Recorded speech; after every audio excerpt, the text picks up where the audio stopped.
Hola, buenos días. Vamos a esperar 2 minutitos para que se conecte la gente y empezamos.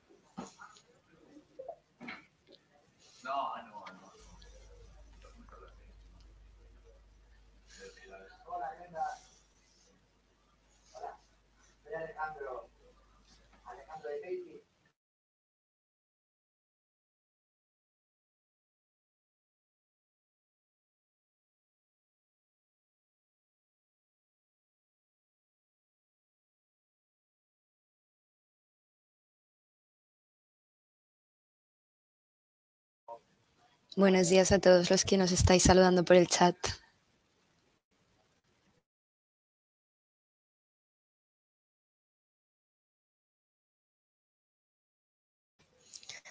Vamos a dar un minutito más de cortesía para que la gente vaya entrando al webinar y comenzamos.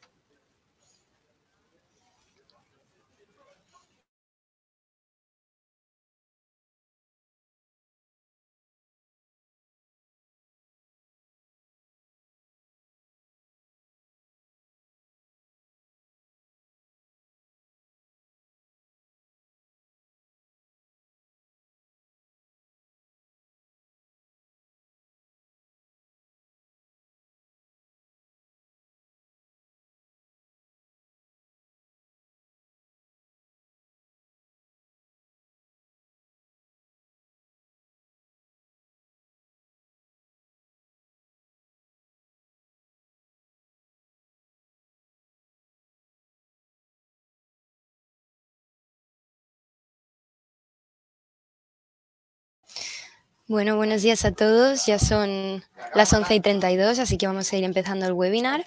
Como sabéis, vamos a hablar de la reforma laboral, haciendo hincapié en los aspectos contractuales. Me presento, yo soy Sara Furiati, trabajo en el departamento de marketing de Payfit España y bueno, os voy a presentar a nuestro speaker de hoy. Como sabéis, Alejandro García es experto legal en Payfit España, concretamente experto laboral, fiscal y en seguridad social, así que os dejo en súper buenas manos. Él os va a explicar todos los aspectos que tenéis que saber, las cosas más importantes de esta nueva reforma laboral. Este webinar está organizado por Payfit. Algunos quizás sois clientes de Payfit, algunos quizás no nos conocéis, pero os voy a explicar muy rápidamente qué es Payfit. Payfit es una asesoría laboral digital que sirve para automatizar la generación de nóminas y también para gestionar los recursos humanos. ¿Esto qué significa? Que vais a poder generar las nóminas, actuamos como una asesoría laboral, pero automatizando los procesos que quizá pues llevan más tiempo, ¿no? Entonces esto hace que podáis generar las nóminas a final de mes con solamente unos clics. Además tenemos un módulo de recursos humanos donde también ofrecemos fichaje, gestión de vacaciones y ausencias y bueno, al final un espacio donde vuestros empleados pueden acceder a sus propias nóminas con autonomía. Además de esto, pues tenemos a un equipazo de asesores laborales y expertos legales, como por ejemplo Alejandro, que siempre están al día de las novedades y pues actualizan nuestra plataforma en consecuencia. Otras cosas importantes sobre cómo vamos a proceder en este webinar. Al final, cuando Alejandro termine su exposición, vamos a responder a vuestras preguntas. Por favor, dejadnos las preguntas aquí en la sección de preguntas, no en el chat, para que las podamos ver al final. También tenéis la opción de votar las preguntas que más curiosidad os generen, porque al final son las que vamos a responder antes, pero no os preocupéis que si quedan preguntas por responder, vamos a crear un artículo con Alejandro para que las podáis consultar cuando termine el webinar.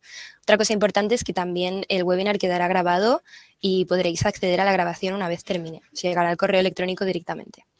Y yo ya no me extiendo más. Si tenéis cualquier duda sobre lo que es Payfit, me podéis contactar en mis redes sociales. También os dejaré algunos enlaces cuando termine el webinar para que podáis echar un vistazo a nuestra plataforma. Ya le doy paso a mi compañero Alejandro que va a hablar de lo importante. Gracias. Pues muchas gracias a ti, Sara. Gracias a todos los asistentes. Bueno, en principio tenemos un webinar por delante de 40-45 minutos. No es que tengamos una extensión muy grande, pero bueno, debería ser suficiente para tratar de focalizarnos en los aspectos más destacados de bueno, pues el Real Decreto 32/2021, del que todos probablemente hemos escuchado ya suficiente, y vamos a centrar, como digo, el foco o el interés en los aspectos relacionados con la contratación. ¿Vale? Entonces, bueno, vamos a focalizarnos ahí, vamos a analizar en primer lugar las disposiciones transitorias, es decir, ese proceso, ese intervalo de tiempo en el que todavía estamos entre la entrada en vigor del Real Decreto 32/2021 y, si me permitís, la entrada en vigor definitiva ya de las nuevas fórmulas contractuales, que se producirá a partir del 31 del 30-31 de marzo, ya me falla la memoria, de este mes. Analizaremos las problemáticas o las condiciones en las que queda el contrato indefinido, el fijo discontinuo, los contratos de duración determinada, concretamente de circunstancias de la producción, el contrato de sustitución. Dedicaremos también un tiempo a analizar los contratos formativos, las bonificaciones, en las que ha habido alguna publicación reciente, y por último vamos a dedicar también un breve espacio de tiempo a los ERTEs y el mecanismo red. Vale, pero insisto, muy breve porque tampoco tenemos mucho más margen. Vale. Entrando ya en materia, y respecto a la entrada en vigor, bueno, vamos a hacer una reflexión inicial rápida. ¿Cuál era el marco normativo o cuál era el marco, si queréis, o el catálogo de contratos que teníamos con carácter previo a la reforma? Vamos a centrarnos en los fundamentales. Evidentemente, el marco o el catálogo de contratación es amplio, pero con carácter previo a la reforma teníamos, por un lado, para responder a las necesidades estructurales, teníamos los contratos indefinidos y los contratos fijos discontinuos, y para responder a las necesidades de carácter temporal, teníamos los contratos de duración determinada, en los que podíamos encontrar los contratos de obra y servicio, los contratos eventuales por circunstancias de la producción y los contratos de interinidad. Y por otro lado teníamos los contratos formativos, para la formación, el aprendizaje y el de prácticas. Con la entrada en vigor del Real Decreto 32/2021, estas... a ver si esto podemos pasarlo. Este escenario, evidentemente, se ve afectado y de alguna manera se ve redefinido. Entonces, para responder a las necesidades estructurales, sigue existiendo, evidentemente, el contrato indefinido y el contrato fijo discontinuo, pero para responder a las necesidades temporales sí que notamos un cierto estrechamiento de los cauces o de las alternativas, puesto que el contrato de obra y servicio desaparece y aparece un contrato por circunstancias de la producción, ¿vale? Que es o que tiene unas opciones bastante más constreñidas del contrato eventual respecto a lo que tenía el contrato eventual, y el contrato de sustitución, que bueno, pues es simplemente una redenominación, si me permitís, del contrato de interinidad. Y respecto a los contratos formativos, bueno, pues de alguna manera también reformulamos los cauces y pasamos a tener el contrato de formación en alternancia, que es un poco el heredero del contrato para la formación y el aprendizaje, y el contrato formativo para la obtención de la práctica profesional, que es el heredero también, con evidentes diferencias, del contrato en prácticas. Insisto, no estoy contemplando aquí el resto de fórmulas o alternativas contractuales que siguen existiendo. Pues, léase un contrato de relevo, un contrato de jubilación parcial, léase todo el catálogo de contratos destinados a personal discapacitado, etcétera, etcétera. Vale, en eso evidentemente me voy a centrar. Bien. Seguimos hacia adelante y vamos a analizar, como os decía, esa entrada en vigor de alguna manera condimentada con este periodo transitorio, ¿no?, en el que nos encontramos todavía. Entonces, centrándonos ya en tipologías de contratos. En primer lugar, el contrato de obra y servicio. El contrato de obra y servicio determinado, en principio, para aquellos que se hubieran celebrado con carácter previo al 31 de diciembre, que estuvieran vigentes a 31 de diciembre de 2021, fecha en la que se publicó o que entró en vigor, perdón, el Real Decreto 32/2021, en principio estos contratos se podrán celebrar hasta su duración máxima aplicable, que sabéis que son 3 años ampliables por 12 meses por convenio colectivo. Con lo cual, por ahí no tenemos cambio. ¿Qué ocurre? Y aquí sí que hay diferencias con los contratos que se celebren desde el 31 de diciembre de 2021 hasta el 30 de marzo del 2022, es decir, hasta dentro de 3 semanas. Estos contratos se van a seguir rigiendo por la normativa legal o convencional previa a la reforma, pero su duración nunca podrá ser superior a 6 meses. Es decir, en el mejor de los casos, para contratos de obra y servicio que celebremos en este intervalo de tiempo, se podrán extender como máximo hasta el 29 de septiembre de 2022. ¿Qué ocurre a partir del 31 de marzo de 2022? Pues que en principio no será posible celebrar este tipo de contratos. Ya no será posible. Bien. Respecto a los contratos de obra y servicio determinado que celebremos en este periodo transitorio, sí que los expertos en el tema se plantean algún interrogante. Sabéis que los contratos de obra y servicio determinado, en principio, su extinción se produce cuando se haya completado la obra y servicio determinado. Pero Las disposiciones transitorias de este Real Decreto determinan que este contrato, cuando se celebre entre el 31 del 12 y el 30 de marzo, no se podrá extender más de 6 meses, ¿vale? Y entonces aquí se plantea qué ocurre si al llegar a su fin subsiste la causa que justificó el contrato. ¿Qué ocurre? Es decir, la causa sigue y el contrato teóricamente finaliza a los 6 meses. ¿La extinción solo se producirá cuando finalice la obra y servicio? Claro, porque de ser así, concurre causa, tenemos dos alternativas aquí. Una, o concurre causa válida de la extinción del contrato, es decir, se alcanzan los 6 meses y estamos en situación de extinguir el contrato con normalidad y en el finiquito al trabajador afectado se le abonará la indemnización de 12 días de salario por año de servicio, o el contrato, estaríamos ante una extinción de contrato en fraude de ley y el contrato se convertiría en indefinido, calificándose la extinción como un despido improcedente.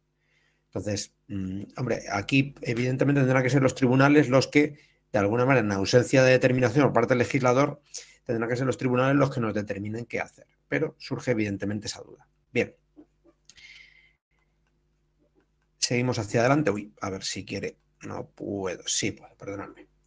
Vale, aquí os planteo un par de ejemplos respecto a este escenario, pero si me permitís los voy a pasar y voy a ir a el contrato eventual por circunstancias de la producción. Bien, este contrato, en la formulación actual, pues también plantea un periodo transitorio, o plantea la norma un periodo transitorio. En principio, para los contratos celebrados con anterioridad al 31 del 12 del 2021 que estén vigentes a esa fecha, resultarán aplicables hasta su duración máxima prevista. 6 meses en un periodo de 12 meses, ampliable por convenio colectivo sectorial de ámbito estatal o inferior, hasta 12 meses en un periodo de 18. Perfecto. Para los contratos eventuales celebrados entre el 31 de diciembre y el 30 de septiembre, ¿qué ocurre? Primero, que se regirán por la normativa legal o convencional previa a la reforma, es decir, se mantienen en vigor esas reglas, pero no podrán tener una duración superior a los 6 meses. Por lo tanto, como máximo, se podrán extender hasta el 29 de septiembre de 2022. Es decir, si yo celebro un contrato el 30 de marzo de 2022, finalizará el 29 de septiembre. Ese será, digamos, que el arco máximo que tenemos. A partir del 31 de marzo del 2022, estos contratos no se podrán celebrar. Así de sencillo es el tema. Bien. Vale, tenía aquí algún ejemplo también al respecto, pero bueno, lo podéis en todo caso consultar en la documentación. Y vamos ahora a los contratos de interinidad. Bueno, aquí es donde probablemente nos encontremos dentro del periodo transitorio con menos anomalías. En principio, para los contratos de interinidad que estuvieran vigentes al 31 del 12 de 2021, que se hubieran celebrado con carácter previo, pues en principio resultarán aplicables hasta su duración máxima. ¿Cuál es la duración máxima del contrato de interinidad? Pues el tiempo que dure la ausencia del trabajador sustituido con derecho a reserva del puesto de trabajo mientras conserve ese derecho. Así que en el caso de una incapacidad temporal de larga duración que yo haya sustituido con carácter previo al 31 de diciembre, cuando el trabajador se reincorpore, el trabajo sustituido se reincorpore de la incapacidad temporal, se extinguirá el contrato con absoluta normalidad. Bien. Para los contratos de trabajo de interinidad celebrados entre el 31 de diciembre y el 30 de marzo de 2022, pues también se regirán o seguirán rigiéndose por la normativa legal y convencional previa a la reforma y resultarán aplicables hasta su duración máxima, es decir, el tiempo que dure la ausencia del trabajo sustituido, sin más. A partir del 31 de marzo del 2022, ¿qué ocurre? Pues que en principio no se podrán celebrar estos contratos, tendremos que celebrar el contrato de sustitución, que en la práctica, insisto, sí que, y salvo 2 o 3 aspectos concretos que ahora detallaremos, bueno, pues se mantiene con unas reglas similares. Bien, vamos terminando ya el apartado destinado a disposiciones transitorias y vamos a hacer aquí una mención importante. La disposición transitoria tercera del Real Decreto 22, en relación a los contratos de obra y servicio, eventuales por circunstancias de la producción y contratos de interinidad celebrados antes del 31 de diciembre, únicamente, y leo literalmente, contempla el mantenimiento de la regulación vigente recogida en los artículos 15, 1A, B y C. Es decir, la disposición transitoria tercera solo hace referencia al mantenimiento en vigor de los apartados 15.1a, b y c. ¿De qué hablan estos apartados del estatuto? De las causas que permiten la celebración de los contratos y fijan su duración máxima. Pero, si conocéis el artículo 15 es bastante más extenso. Es decir, hay bastantes más apartados, hay hasta 8 apartados. Esto nos lleva a deducir esta ausencia de determinación que el resto de apartados del artículo 15 ya resultan de aplicación a partir de la entrada en vigor del Real Decreto 32/2021. Y eso, por lo tanto, afectará a aquellos contratos de duración determinada celebrados antes del 31 del 12 que sigan vigentes al 31 de marzo. Y aquí, y para concretar un poquito más este comentario, nos vamos a ir a un apartado concreto. El apartado 3 del Real Decreto 15 con carácter previo a la reforma dice: se presumirán por tiempo indefinido los contratos temporales celebrados en fraude de ley. Bien. Pero ¿qué es lo que dice el apartado 4 ya del estatuto que actualmente tenemos en vigor? Las personas contratadas incumpliendo lo establecido en este artículo adquirirán la condición de fijas. No sé si os resulta evidente la diferencia entre un apartado, el apartado 3 previo a la reforma, y el apartado 4 que actualmente tenemos en vigor. Es decir, el incumplimiento de lo establecido en el artículo 15, y entendemos que esto es aplicable ya a los contratos de obra y servicio eventuales y de interinidad vigentes a 31 del 12 que sigan todavía vivos a 31 del 3, implicará que esas personas adquirirán la condición de fijas. No hay una presunción, no, se convierten en fijas. Por lo tanto, tengamos en cuenta esta circunstancia. ¿Vale? Seguimos hacia adelante y completamos ya esta parte de las disposiciones transitorias. Y por último hablamos de los contratos en prácticas y para la formación y el aprendizaje. Bien, para aquellos contratos en prácticas y para la formación y el aprendizaje que estuvieran vigentes a 31 del 12 en 2021, habiéndose celebrado antes, resultarán aplicables hasta su duración máxima. Es decir, estos contratos se aplicarán hasta su duración máxima. Contratos en prácticas, 2 años. Contratos para la formación y el aprendizaje, 3 años. Para los contratos en prácticas y para la formación y el aprendizaje celebrados entre el 31 de diciembre del 2021 y el 30 de marzo de 2022, también resultarán aplicables hasta su duración máxima. Prácticas 2 años, formación y aprendizaje 3 años. Todavía, si estáis valorando la posibilidad de hacer algún tipo de contrato de estos, que sepáis que es factible. Ahora, cuando llegamos a los contratos para la formación en alternancia y los contratos para la formación, no recuerdo la denominación, recordar que hay una reducción de los tiempos. Es decir, pasamos de 3 años y 2 años a 2 años y 1 año. ¿Vale? Con lo cual, estamos todavía a tiempo, si estamos valorando incorporar a alguien de estas modalidades, de mantener estos espacios temporales. A partir del 31 del 3 de 2022, estos contratos evidentemente no se podrán realizar, puesto que entran en vigor con plenitud los contratos que ahora veremos en la presentación. Bien, pasamos hacia adelante y vamos ya a entrar a analizar el marco contractual conforme a la legislación vigente. Y en primer lugar, vamos a hablar de aspectos generales. Primero, algo que ya he pronunciado previamente: se reduce la tipología de las causas de la contratación temporal. Desaparecen los contratos de obra y mantenemos circunstancias de la producción y los contratos de interinidad, que ahora denominamos contrato de sustitución de persona trabajadora.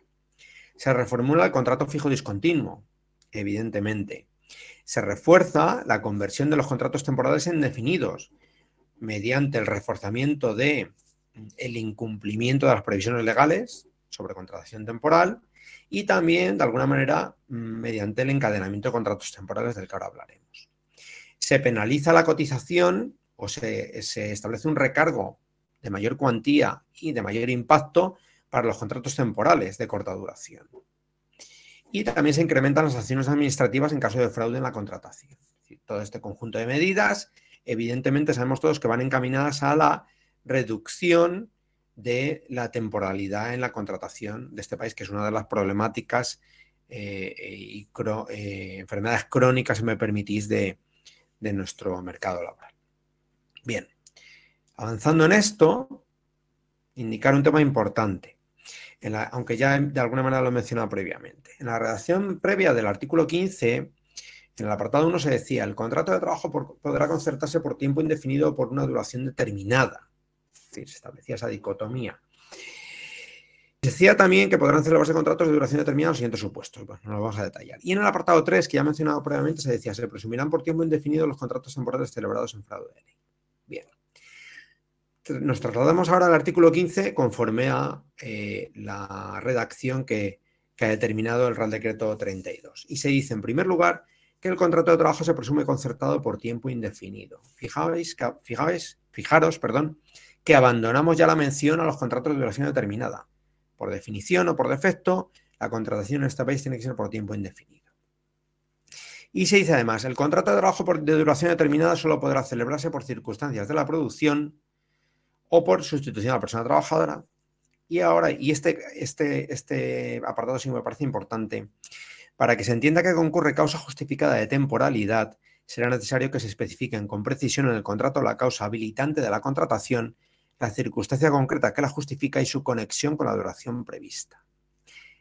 Es decir, importante, todo contrato temporal tendrá que expresar con precisión, ¿vale? No es que antes no lo tuviéramos que hacer, ¿vale? Porque lo cierto es que la doctrina así lo indicaba, pero aquí lo reforzamos en la propia norma y debemos expresar con precisión la causa que habilita el contrato, las circunstancias que la justifican y su conexión con la duración prevista. Ni qué decir que debemos abandonar, si no lo hemos hecho ya, formas y expresiones genéricas en las causas de los contratos y además hacerlas o referirlas a circunstancias o contenidos reales. Recordar, insisto, lo que ocurre con la entrada en vigor de esta nueva redacción con el contrato temporal hecho en fraude de ley.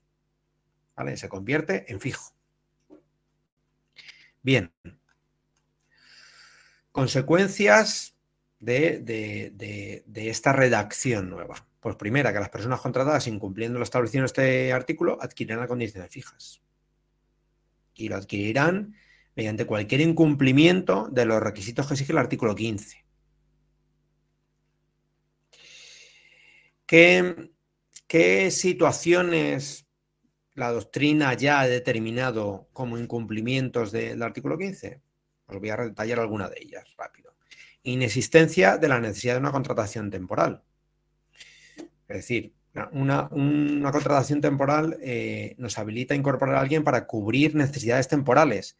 Cuando la necesidad no tiene un término fin, no es una necesidad temporal, es estructural. Es decir, no podemos utilizar contratos temporales para atender a necesidades de carácter permanente. La ausencia de precisión a la hora de concretar la causa o circunstancias que habilitan la contratación. Utilización de modalidades contractuales inadecuadas.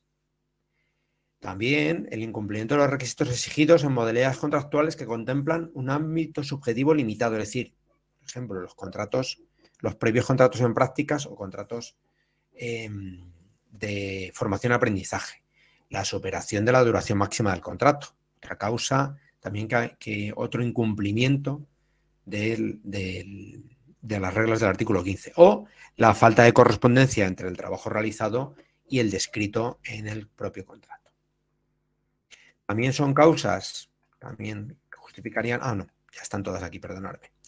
Vale, aquí tenemos 2, 3 ejemplos de estos incumplimientos. Os voy a detallar el primero, si me permitís.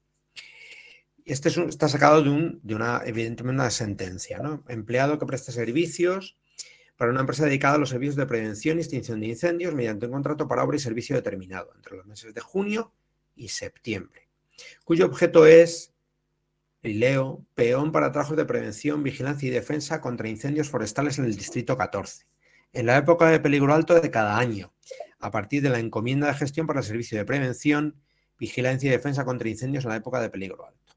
Bien. Esto era un contrato de obra y servicio determinado. El trabajador demandó a la compañía por entender que realmente no era la fórmula contractual adecuada y evidentemente ganó. Y la clave de esta obra y servicio, de esta descripción, esta causa está en una frase, en la época de peligro alto de cada año. Es decir, estamos atendiendo una circunstancia de carácter cíclico. Y si es una circunstancia de carácter cíclico, la fórmula contractual adecuada es fijo discontinuo. En ningún caso podremos acudir a una contratación temporal. Bien, voy a leeros la segunda, ¿vale? Empleada contratada mediante un contrato de obra y servicio determinado a tiempo completo cuyo objeto, el objeto del contrato es, y leo, la realización de la obra o servicio de activaciones del cliente, que consistiría en la gestión de las solicitudes de portabilidad por distintas vías, fax, iris, provisión de servicios GSM y fijos postpagos, gestión de reclamaciones de este servicio. Todo ello complementado con atención de llamadas desde el punto de venta, así como la emisión de llamadas para la comunicación de la resolución de incidencias y tareas de back office que consistirán en la realización de menos y gestión de correo e incidencias. Y añado, para completar el escenario, la empleada a los 2 meses de incorporarse comenzó a ejercer exclusivamente funciones de formación a los nuevos trabajadores adscritos a la campaña del cliente y a impartir cursos de formación continuada al resto de trabajadores, percibiendo por ello un plus de formación. Bien. También esto era una demanda. Si leéis la causa, a mi entender, y con los datos que tenemos, no parece que esta causa responda a la resolución o a dar respuesta a necesidades temporales, ¿verdad? Da la impresión de que está describiendo un puesto de trabajo con carácter permanente. En ningún momento se detalla que esto responda a la cobertura de la necesidad temporal. Pero además, para terminar de aderezar el escenario, tenemos con que la trabajadora dejó de realizar esas funciones y pasó a formar al resto. Ni que decir tiene que esto es un contrato temporal hecho en fraude de ley y adquirirá la condición de indefinido, evidentemente. Bien, seguimos adelante. Vamos a dejar este tercero para otra ocasión y vamos a hablar ahora del contrato fijo discontinuo, ¿vale? El contrato al que la ley o que la reforma está pretendiendo darle un mayor peso o protagonismo en nuestro catálogo de contratación. Este contrato está dirigido, como digo aquí, a cubrir necesidades de trabajo que se repitan de forma intermitente o por temporada, ¿vale? Pero con repetición, de forma cíclica. La reforma viene a suprimir de la norma los términos actuales, ampliando un poco sus posibilidades, sus supuestos de uso. Entonces, conforme a la redacción del Real Decreto 32, se podrá concertar un contrato fijo discontinuo para la realización de trabajos de naturaleza estacional o vinculados a actividades productivas de temporada. Por ejemplo, el turismo o la agricultura, ¿verdad? También para el desarrollo de trabajos que no son de naturaleza estacional, pero que sí son de naturaleza intermitente y tienen periodos de ejecución ciertos, determinados e indeterminados. Y os pongo aquí un ejemplo. Pensar en una empresa de eventos. Pensar, si conocéis el sector de la hostelería, a los extras de hotelería y hostelería, que se utilizan para eventos o actividades familiares o empresariales. O para el desarrollo de trabajos consistentes en la prestación de servicios en el marco de ejecución de contratas mercantiles o administrativas, ¿vale? Cuando la actividad forma parte de la actividad ordinaria de la empresa. Bueno, este es de alguna manera el encaje o la solución que le han querido dar a las contratas y subcontratas que tienen que abandonar el contrato de obra y servicio determinado. Este contrato se podrá realizar directamente o a través de DT cuando bueno, pues la causa del contrato obedezca a las razones descritas. En relación a estos contratos o los requisitos del contrato, evidentemente tienen que ser por escrito y el contrato debe reflejar los elementos esenciales de la actividad laboral, la duración del periodo de actividad, el orden de llamamiento que ahora mencionaremos y la jornada y su distribución horaria. Bien. ¿Qué ocurre con el llamamiento? En un contrato fijo discontinuo el llamamiento es un aspecto esencial, ¿vale? Contrato fijo discontinuo implica que yo incorporo al trabajador para hacer determinadas actividades. Cuando esas actividades se repitan, lo tengo que volver a llamar, ¿vale? Hay un compromiso de reincorporar al trabajador. Y ese compromiso se materializa mediante el llamamiento.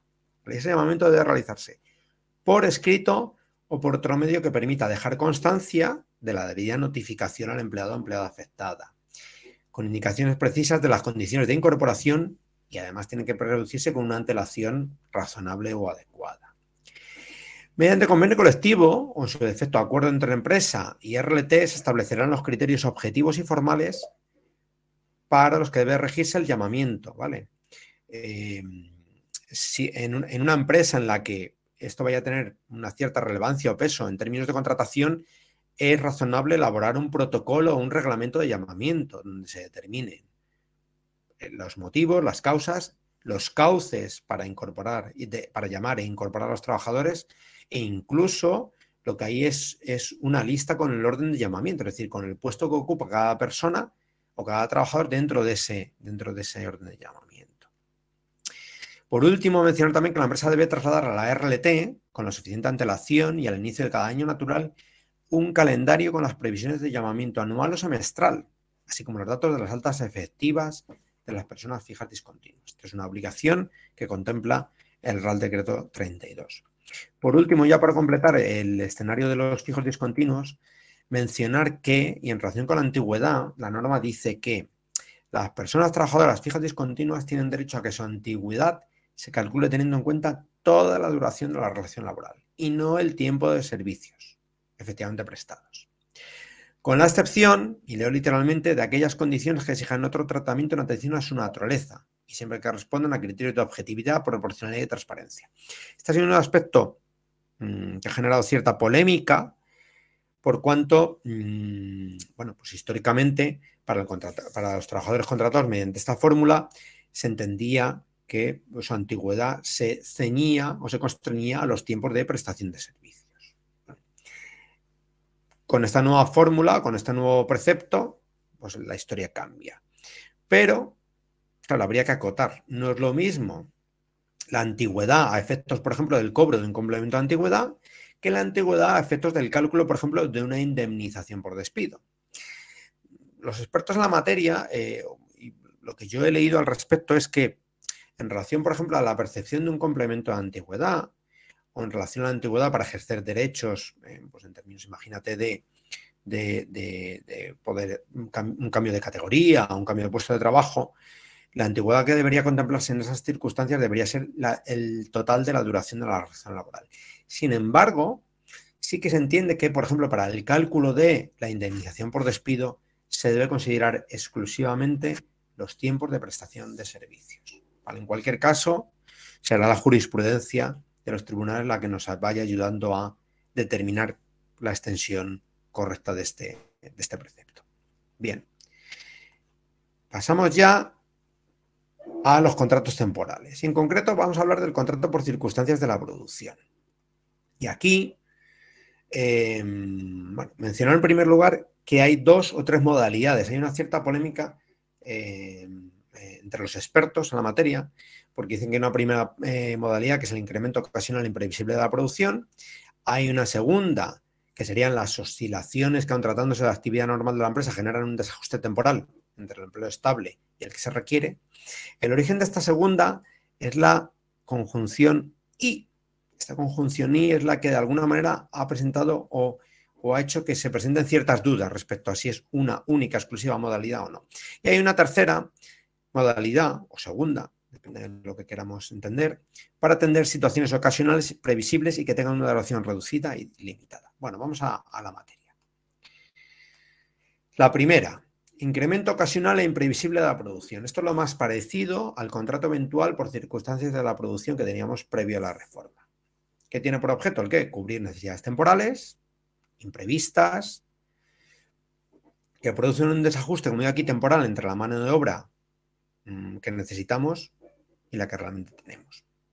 El incremento debe ser siempre ocasional e imprevisible, entendiendo como pues eso, un exceso normal en las necesidades habituales de la empresa, que altera el ritmo, que no puede ser atendido por la plantilla estructural y que por su excepcionalidad tampoco aconseja incorporar ningún trabajador o trabajadora fijo. Es decir, quedémonos siempre con los términos que utilizamos para identificar este tipo de contratos, con la ocasionalidad, es decir, incremento ocasional, e imprevisible. Son situaciones o necesidades excepcionales e importante, y fuera de cualquier ciclo regular. La existencia de ciclos de estas necesidades ocasionales o imprevisibles, pero que responden a un ciclo, a un determinado comportamiento, nos llevarían a la contratación fija discontinua. Igual que también es causa válida de las alteraciones productivas observadas o producidas en términos de cantidad o de cuantía. Es decir, yo tengo que aumentar el volumen de la producción por circunstancias ocasionales imprevisibles, en principio estaría habilitado para incorporar contratos o trabajadores mediante esta modalidad contractual. Bien. A ver, que no puedo. Vale, ahora. También se puede utilizar esta modalidad contractual para responder a pequeñas deficiencias de plantilla que no pueda cubrir mediante contratos de sustitución o de interinidad. ¿Vale? Lo que no puede en ningún caso hacerse es utilizar esta fórmula contractual para solventar escasez o para responder a una plantilla insuficiente para responder a la actividad normal. Es decir, no podemos enmascarar una carencia de plantilla estructural y resolverla mediante contratos por circunstancias de la producción. Y otra cosa importante, la necesidad siempre tiene que tener un carácter temporal, es decir, debe estar destinada a desaparecer. Si la necesidad tiene un carácter permanente, el contrato por circunstancias de la producción no es la solución y evidentemente que no responda a ciclos de repetición, porque si no nos vamos al contrato fijo discontinuo. Este contrato o la nueva formulación de este contrato permite su extensión por una duración máxima de 6 meses, ampliable por convenio colectivo sectorial hasta los 12 meses.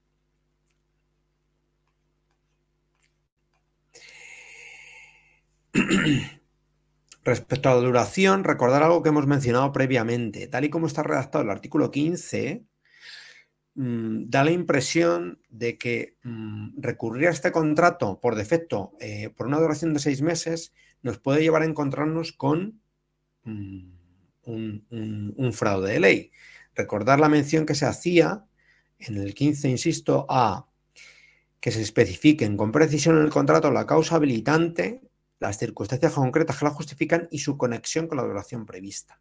En los términos que está redactado el artículo 15, se entiende que por defecto el contrato no puede extenderse 6 meses, debe estar su duración delimitada por la causa y las circunstancias. ¿Vale? Por último, en relación a la duración, mencionar que se puede prorrogar el contrato por una sola vez hasta la duración máxima, insisto, de 6 meses, ampliable por contrato, ampliada por convenio, perdón, hasta los 12 meses. Segunda causa o no, pero vamos a analizarla como una segunda causa, que es las oscilaciones de la demanda. Y dice el artículo 15 expresamente, y las oscilaciones que aun tratándose de la actividad normal de la empresa generan un desajuste temporal entre el empleo estable disponible y el que se requiere. Bien.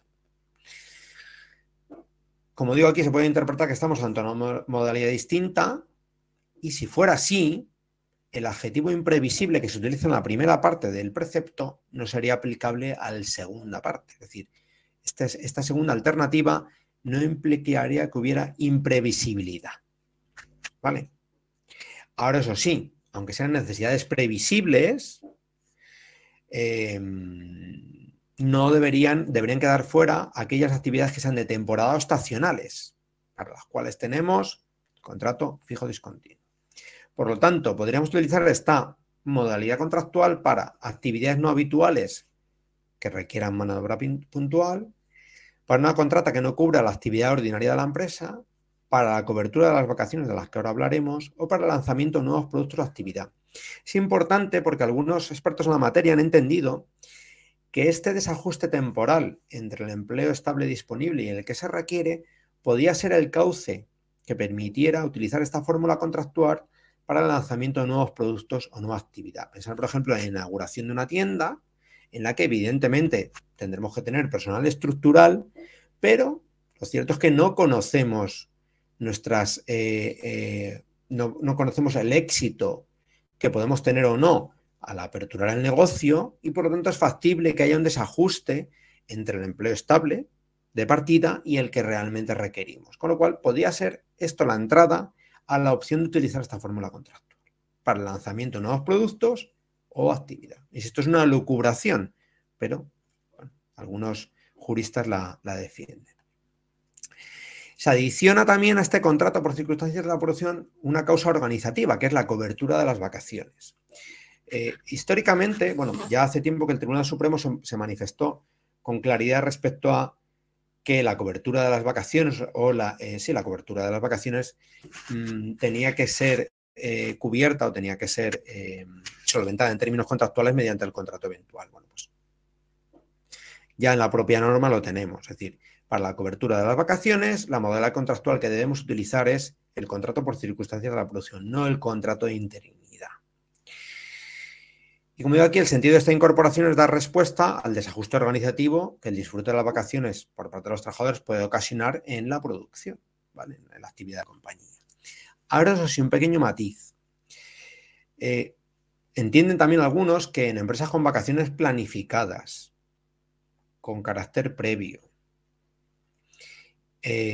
predecibles en el tiempo y las necesidades cíclicas, sería más aconsejable, en lugar de acudir al contrato por circunstancias de la producción, acudir a un contrato de interinidad, perdón, a un contrato fijo discontinuo, por cuanto las necesidades, la cobertura de las vacaciones es una necesidad de carácter cíclico que se va a repetir todos los años, con lo cual es probable que, insisto, en empresas donde las vacaciones estén adecuadamente planificadas, que se disfruten en unos periodos de tiempo muy determinados del año, la fórmula contractual más adecuada para cubrirla sería la de fijo discontinuo y no tanto la del contrato por circunstancias de la producción.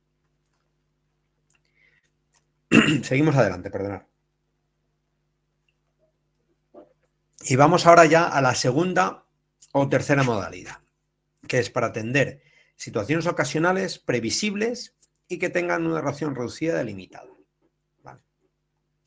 Y aquí nos dice la norma, y leo literalmente, igualmente las empresas podrán formalizar contratos por circunstancias de la producción para atender situaciones ocasionales, previsibles y que tengan una duración reducida y delimitada en los términos previstos en este párrafo.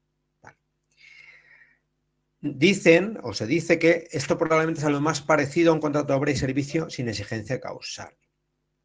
No hay una prohibición expresa de formalizarlo para responder a actividades de temporada estacionales, pero no está claro hasta dónde podemos llevar este contrato y a partir de qué momento empieza el contrato fijo discontinuo.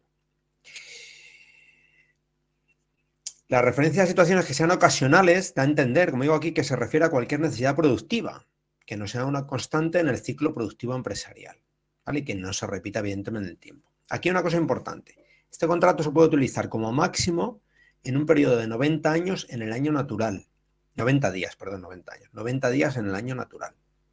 Es decir, tendríamos una ventana de 90 días, que además tiene que ser una ventana no continuada, es decir, que habría que fraccionar en cualquier caso de 90 días durante el año para efectuar este tipo de contratos.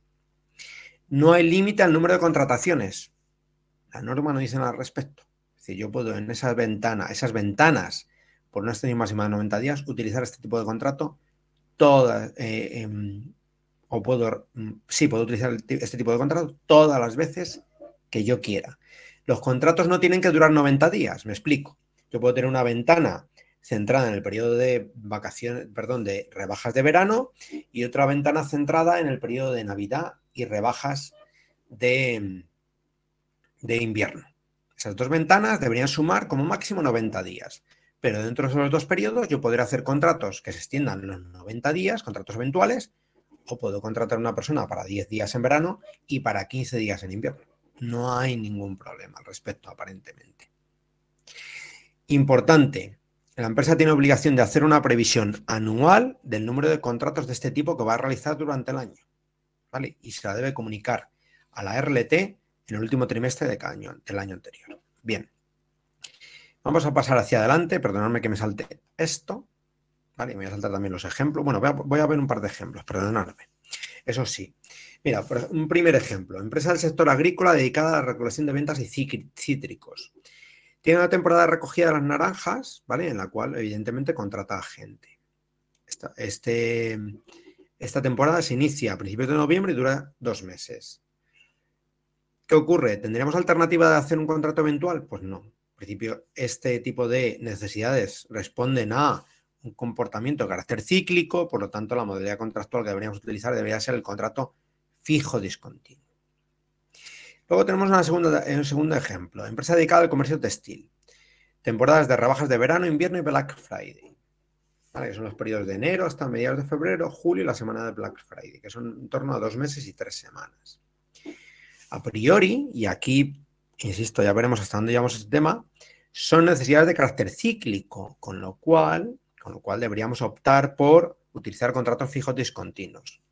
Bien es cierto que esta última modalidad que hemos visto del contrato por circunstancias de la producción también podría encajar en esta, para responder a esta alternativa, en la medida en la que no hay una mención expresa a la imposibilidad de utilizar esta fórmula contractual para actividades de carácter cíclico. Entonces, bueno, yo aquí en la presentación sí que digo que contrato fijo discontinuo, pero cabría la posibilidad, insisto, de poder utilizar este contrato por circunstancias de la producción en base a la última modalidad que hemos visto.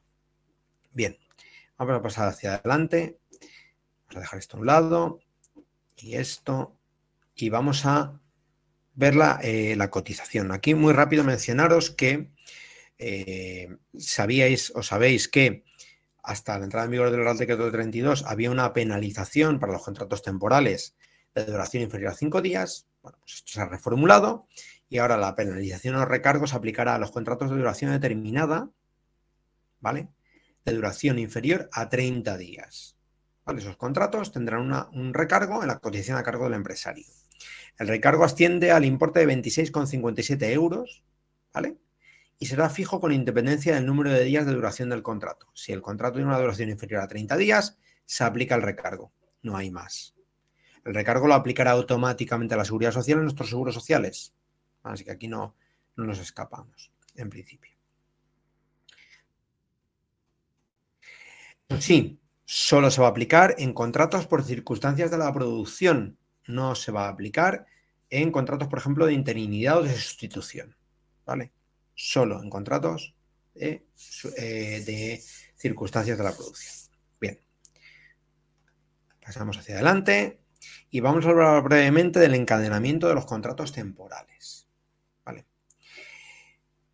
Y os leo, insisto, el artículo 15.5 expresamente, disculpadme. Se dice en el 15.5, sin perjuicio de lo anterior, las personas trabajadoras que en un periodo de 24 meses hubieran estado contratadas durante un plazo superior a 18 meses con o sin solución de continuidad para el mismo o diferente puesto de trabajo, con la misma empresa o grupo de empresas, mediante 2 o más contratos por circunstancias de la producción, adquirirán la condición de personas trabajadoras fijas.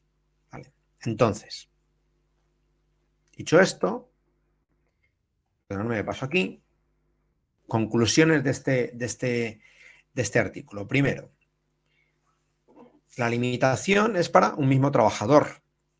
Se vincula la fijeza exclusivamente a los contratos por circunstancias de la producción. Es decir, si un trabajador tiene 2 o más contratos por circunstancias de la producción que se extienden más de 18 meses en un periodo de 24, se convierte el trabajador o el contrato en fijo.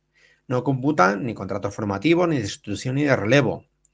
Afectan los contratos hechos con la misma empresa o grupos de empresas, sea directamente o a través del TT. Para el mismo o diferente puesto de trabajo, es indiferente. ¿Vale? Y la conversión debería producirse de forma automática. ¿Vale? En el momento que se cumpla la regla, no hay que esperar a un pronunciamiento judicial. Se convierte en forma automática. Y se podrá convertir en un contrato temporal, perdón, un contrato fijo a tiempo parcial, a tiempo completo o fijo discontinuo, dependiendo del último contrato temporal realizado y de las características del puesto de trabajo.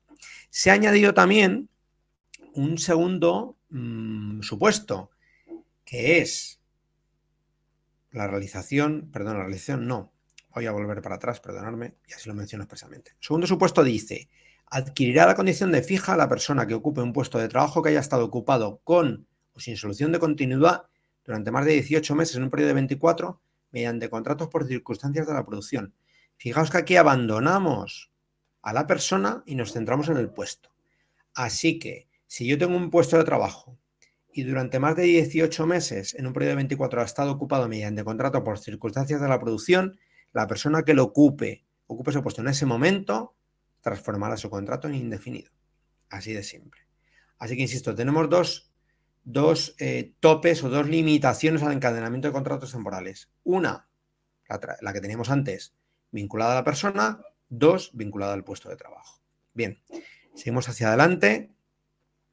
Y por último, mencionar que respecto al encadenamiento, para los contratos temporales vigentes a la entrada en vigor del Real Decreto 32, también se van a contabilizar para este encadenamiento. Es decir, si yo tengo un contrato de obra y servicio firmado con carácter previo al 31 del 12 del 2021, vigente el 31 de marzo del 2022, que finalizará cuando finalice, también lo voy a contabilizar para el encadenamiento de contratos temporales.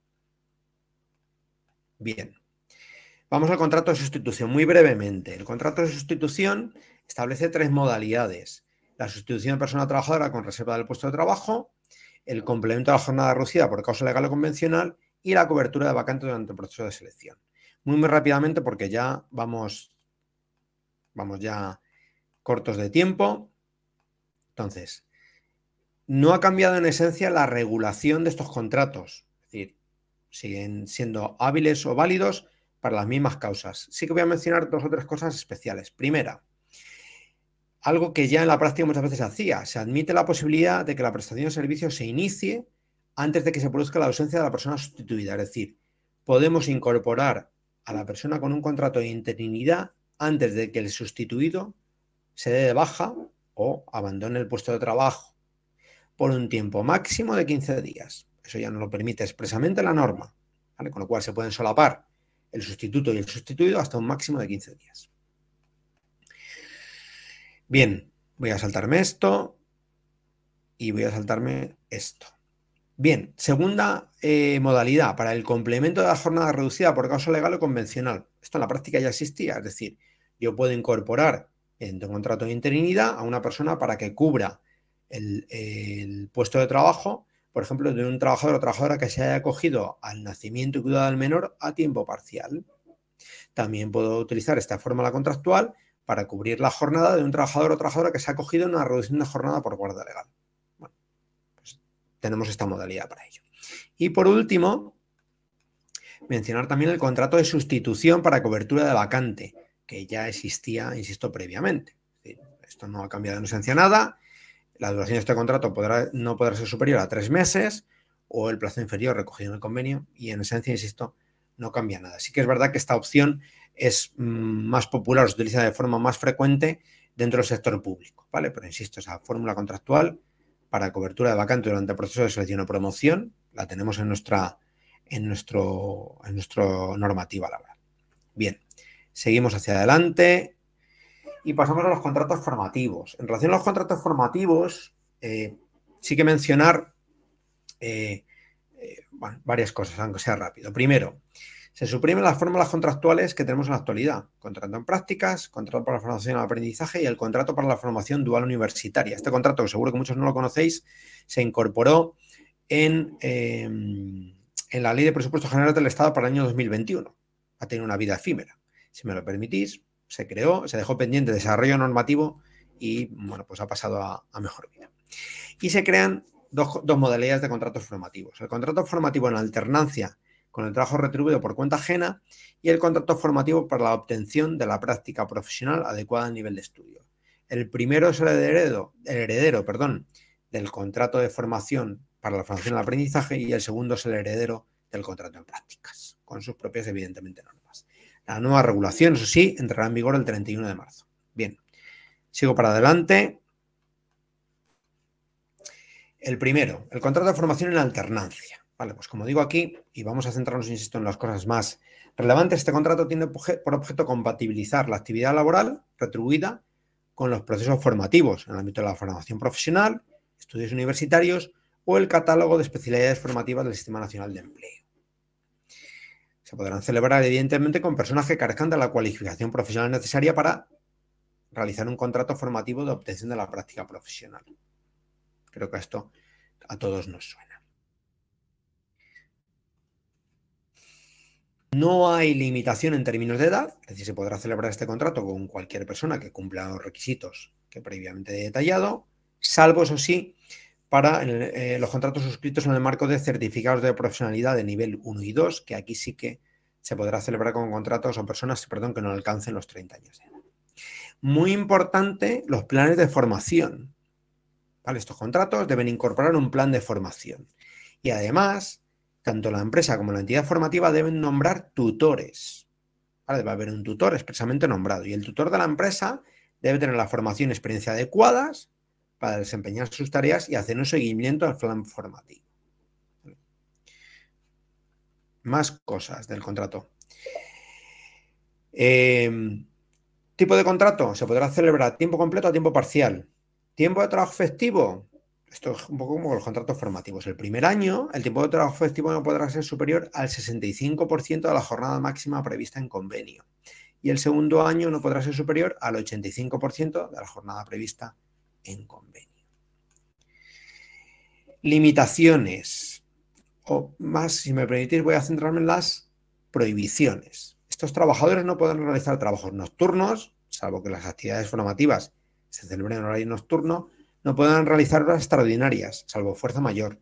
No podrán realizar horas complementarias y tampoco podrán trabajar a turnos. No tienen periodo de prueba. Se prohíbe expresamente el periodo de prueba. Y respecto a la retribución, para el primer año tendrá que ser, no podrá ser inferior a la retribución al 60% de la retribución fijada en convenio para el grupo profesional o nivel al que esté adscrito el trabajador, eso sí, en proporción al tiempo de trabajo efectivo. Y el segundo año, perdón, y además con una acotación, porque voy ya tan deprisa que me olvido, la retribución tendrá que establecerse en convenio colectivo. Eso sí, en ningún caso podrá ser inferior a lo que se estaba detallando. Y el segundo año, perdonadme, no podrá ser inferior al 75% de la retribución de convenio para el grupo profesional o nivel retributivo al que está adscrito el trabajador o trabajadora, en proporción al tiempo de trabajo efectivo. Mencionar en relación a este contrato una última cosa, en relación a la cotización. Los contratos, estos contratos de formación en alternancia heredan la contratación de la cotización de los contratos para la formación y el aprendizaje, pero con un matiz. En principio, siempre y cuando la base de cotización sea inferior a la base mínima de cotización vigente, que en este caso son 1.125,90, se cotizará por las cuotas que ya estaban previstas para los contratos de formación y aprendizaje. Si la base es superior, adicionalmente deberemos cotizar aplicando los tipos que reglamentariamente están previstos sobre esa diferencia entre la base mínima y la base real del trabajador o trabajadora afectada. Esto está todavía de alguna manera por definir. Esperamos que cuando salga la orden de cotización para el 2022 ya se termine de concretar. Bien. Vale, dejamos esto a un lado y vamos terminando ya, que se me acaba el tiempo. Y vamos a hablar ahora del contrato para la obtención de la práctica profesional. ¿Quiénes son los destinatarios de este contrato? Pues gente que sí que tenga en posesión o que esté en posesión de los títulos de título universitario, título de grado superior o grado medio, especialistas, máster o certificados de formación profesional. Esto ya nos suena a contrato en prácticas, ¿verdad? El contrato de trabajo podrá concertarse dentro de los 3 años siguientes a la terminación de los estudios o 5 años si la persona es discapacitada. Y no podrá celebrarse para quien haya obtenido experiencia profesional o realizado actividad formativa en la misma actividad dentro de la empresa un tiempo superior a 3 meses. ¿Vale? Limitación. Bien. Vale. Importante, actividad formativa. Aquí también tiene especial relevancia la actividad formativa. Está pendiente de desarrollo reglamentario, es decir, el legislador nos tendrá que decir qué exigencias tendrá la actividad formativa en relación con estos contratos. La duración de estos contratos, mínimo 6 meses, máximo 1 año. Dentro de estos límites, los convenios colectivos podrán determinar su extensión. Tendrá un periodo de prueba de máximo 1 mes este contrato. Prohibiciones, evidentemente realizar horas extraordinarias. ¿Vale? También es necesario, ¿vale? En relación al puesto de trabajo, 1, que el puesto de trabajo permita adquirir la práctica profesional adecuada al nivel de estudios. La empresa tiene que elaborar un plan formativo individual. Fijaos, insisto, las exigencias en estos términos. Deberá especificar el contenido de la práctica profesional, deberá asignar un tutor o tutora, ¿vale? Y al final del contrato deberá conceder o otorgar un certificado de las prácticas. Esto ya existía antes. En cuanto a la retribución, será la fijada en convenio colectivo para el grupo profesional o el nivel retributivo. En ningún caso podrá ser inferior a la retribución mínima establecida para los contratos para la formación en alternancia, los que hemos visto previamente. ¿Vale? Bien, me vais a permitir que me salte las normas comunes. Una última mención a esto. Estatuto del becario. En el propio Real Decreto 32, el Gobierno determina que en el plazo de 6 meses de la entrada en vigor de la norma, convocará a los agentes sociales para elaborar un estatuto del becario, ¿vale? Que tendrá con objetivo reglar de alguna manera las prácticas de los estudios universitarios y de formación profesional en el ámbito de las empresas. Bueno, veremos en qué queda esto, pero insisto, está pendiente de desarrollo reglamentario. Bueno, vamos terminando, rápido. Bonificaciones. Tanto para los contratos de formación en la alternancia, los contratos para la obtención de la práctica profesional, estos dos contratos son herederos de las bonificaciones que existían previamente para los contratos para la formación en el aprendizaje y los contratos en prácticas. Es decir, las bonificaciones o reducciones en la cotización que existían previamente para los contratos en prácticas y para la formación en el aprendizaje siguen estando vigentes para estos nuevos contratos. Y también continúan vigentes, por ejemplo, las bonificaciones para los contratos de interinidad para los trabajadores durante los periodos de nacimiento y cuidado del menor, y riesgo durante el embarazo o la lactancia. Esas bonificaciones siguen vigentes para los contratos de interinidad. Bien, seguimos por adelante. Ya por último, Alejandro, dime.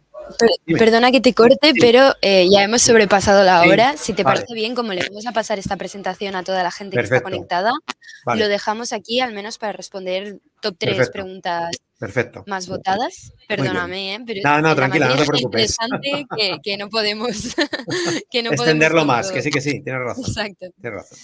Vale. Pues paso rápidamente a las 3 preguntas más votadas. Todos los que estáis todavía conectados, muchas gracias a todos por la atención. Hemos sido más de 100 personas todo el rato. No os preocupéis que os vamos a pasar todas las preguntas respondidas. Paso a la primera. De Juancal, en el fijo discontinuo, hecho el llamamiento, de repente se cancela el evento o trabajo por causas objetivas. ¿Qué obligaciones hay con este trabajador? Hombre, si se produce, se cancela un evento, habría que ver, en primer lugar, si se produce la cancelación del evento, evidentemente al trabajador le podrías comunicar la finalización, en este caso, de ese periodo de llamamiento, y si evidentemente esa cancelación, entiendo que si hablamos de cancelación no hablamos de finalización con carácter definitivo de la causa, pero en principio el trabajador le podrías comunicar que el llamamiento previsto se cancela y, bueno, pues de alguna manera se le tendrían que abonar en su caso las retribuciones correspondientes al periodo trabajado y pendiente otra vez de reincorporarse cuando se volviera a producir el llamamiento. Y en principio ahí no veo ninguna problemática más allá de lo que te indico, que es el trabajador, si por cualquier circunstancia no se puede prestar servicios por la razón que sea, se produciría la cancelación de ese llamamiento y, bueno, pues una vez que se vuelva a producir las circunstancias que la habiliten, se volvería a reincorporar. De acuerdo, claramente. De Nerea, ¿qué pasa con los contratos temporales realizados antes del 31 de diciembre de 2021 cuando finaliza el 6 de abril de 2022? ¿Se puede hacer una prórroga de este contrato conforme a este Real Decreto? A ver, en principio lo que nos dice... Vale, buena pregunta. En principio lo que nos dice las disposiciones transitorias es que los contratos temporales celebrados con anterioridad a la entrada en vigor del Real Decreto 32 se mantienen conforme a las normas vigentes con carácter previo a la reforma.